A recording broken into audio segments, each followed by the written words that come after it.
Bismillahirrahmanirrahim.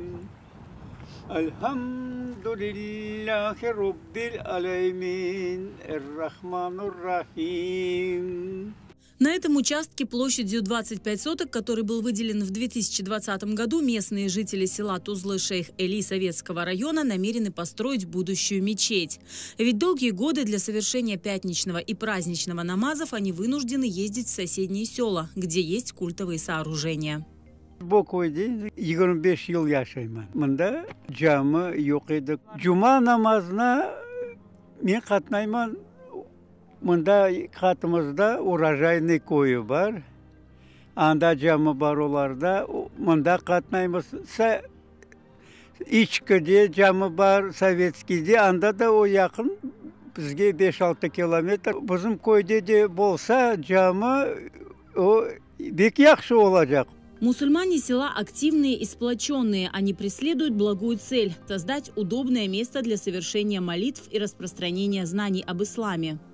2 yıl evvel biz proyekt dokumentlerinde yaptık. Yer aförünt edilmiş her şey yerinde. Burayı koralayıp aldık. Şimdi biraz işimiz kaldı kora bitmesine. Svet geçirdik, su geçirdim. 49 adamlık güzel bir orta karar bir camicik kurmaya isteyim. Cemaat, balalar pek çok, yaşlar çok. Balaları, hanımları, yaşları, kız, oğlanları okutmaya, Kur'an dersi okutmaya, hepsini planlaştırmaya, onlar teşkil etmeye isteyiz inşallah bu köyde. Однако построить молельный дом самим жителям не по силам. В селе проживает около 30 крымско-татарских семей. Они просят оказать им помощь в возведении мечети. Мусульмане села верят, что при поддержке единоверцев им удастся возвести святыню. Чтобы помогли нашему селу, потому что наши мужчины, наши дети мучаются. То советские ездят, то туда ездят. У нас нет уголка, чтобы люди могли бы обучаться даже элементарно.